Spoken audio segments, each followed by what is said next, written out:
You wake up at 6 a.m. and you iron your shirt.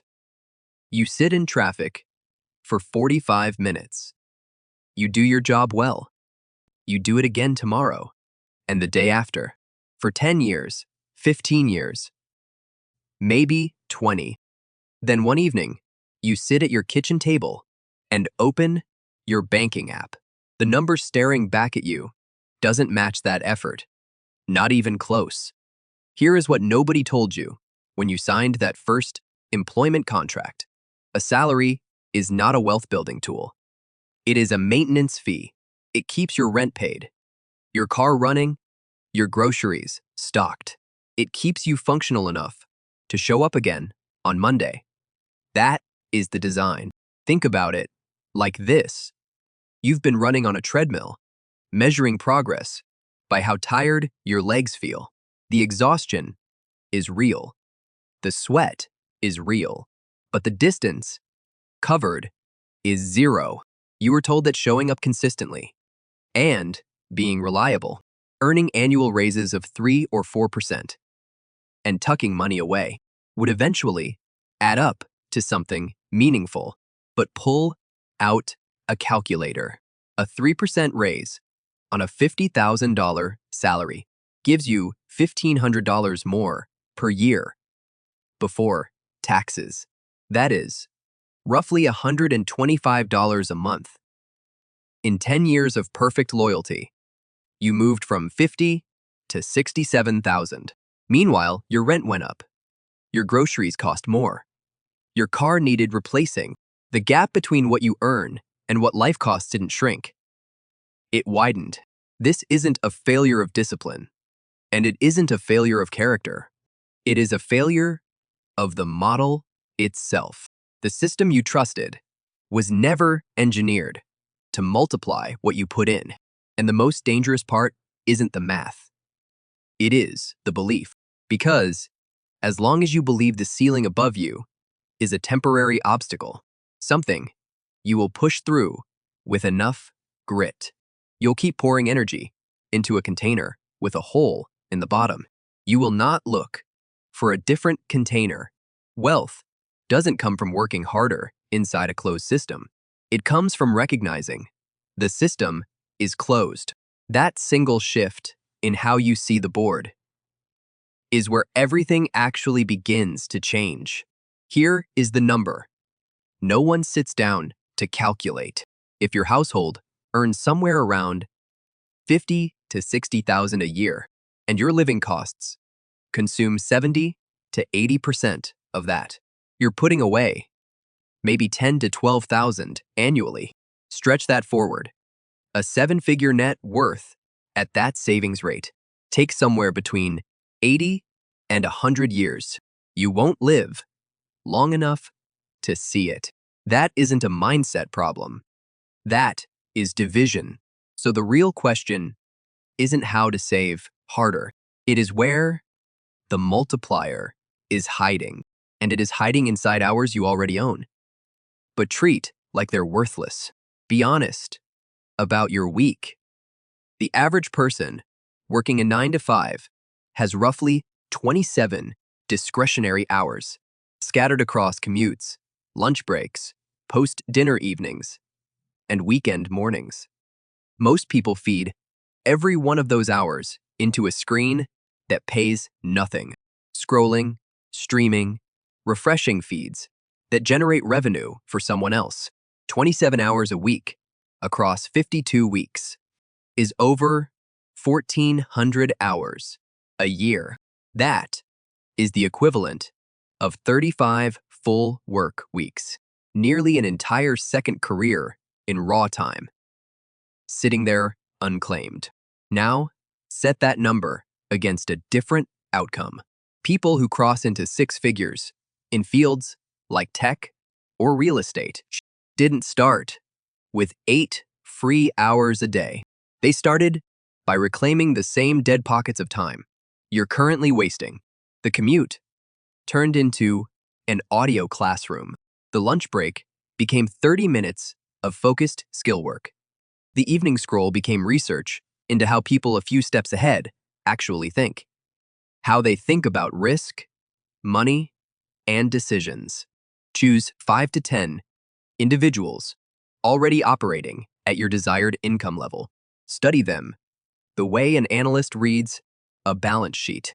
Do it not with admiration, but with precision. Track how they allocate attention. When a deal collapses, notice which skills they doubled down on before the money arrived.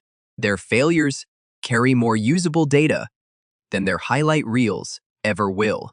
Every podcast, interview, and free breakdown you absorb during those reclaimed hours compounds a new operating system inside your mind. The way you evaluate a weekend shifts and the way you respond to setbacks changes. 1,400 hours a year absorbing the thinking of high earners versus 1,400 hours reinforcing the habits of people just as stuck as you are.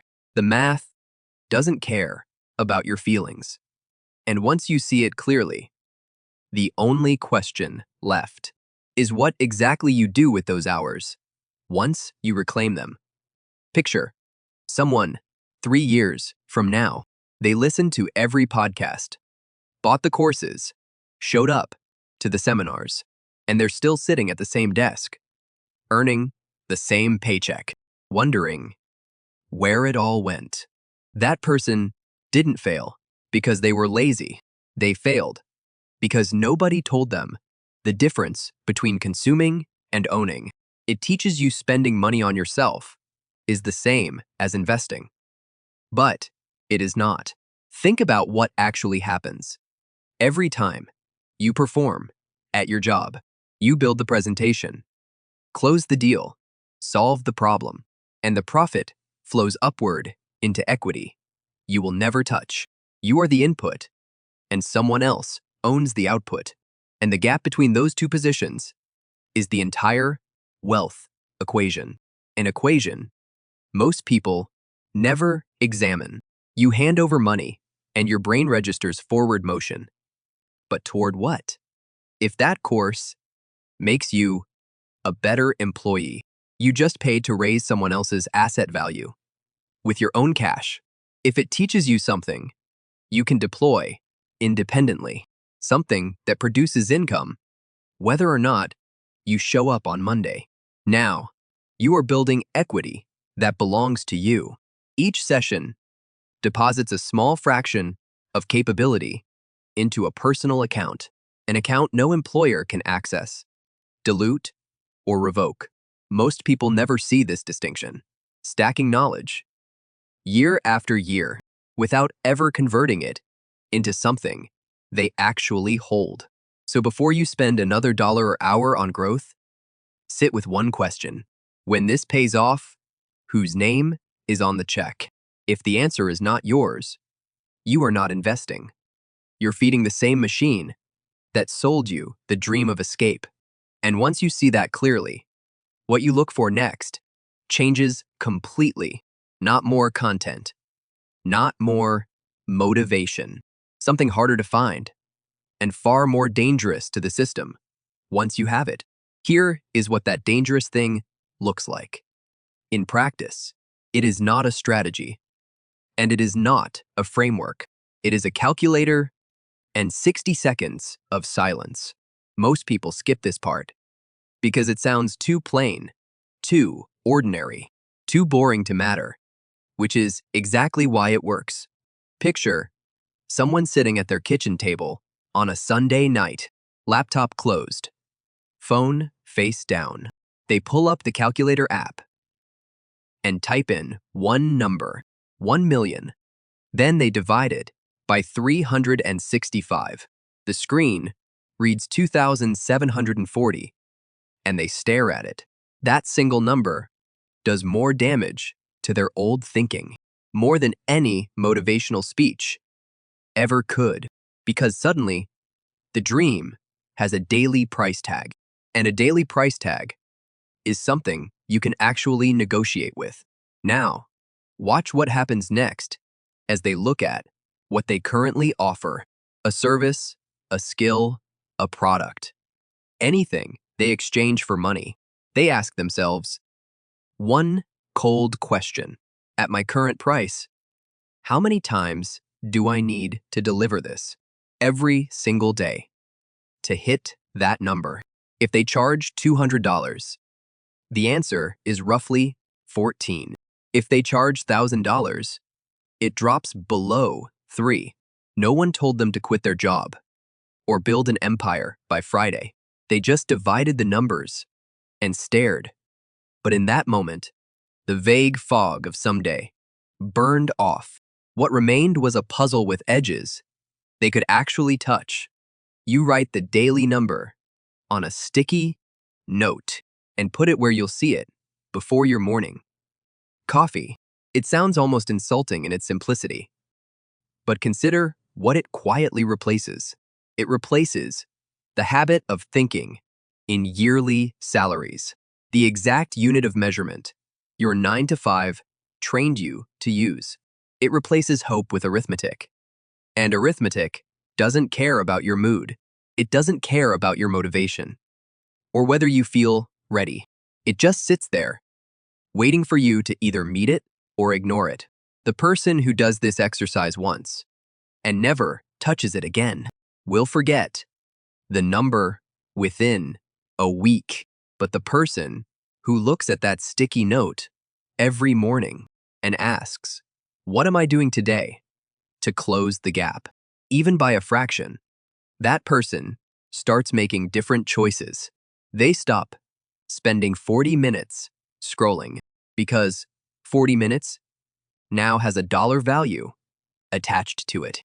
They stop saying yes to every coffee meeting because they can calculate whether that hour moves the number or if it just fills the calendar.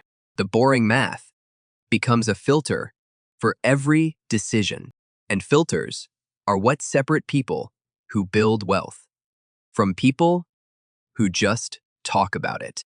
You don't need a business plan tonight. You don't need a mentor, a course, or a new skill stack. You need a calculator and a sticky note and the willingness to look at one honest number every day. That is the smallest unit of change. And everything that compounds from here depends on whether you actually did it. So here is what I want to know. If you ran that division right now, what daily number would you be staring at? And does it scare you? Or does it finally make the goal feel real? Drop it in the comments, because that number tells a story no resume ever will. Someone watching this right now will close the tab and do nothing.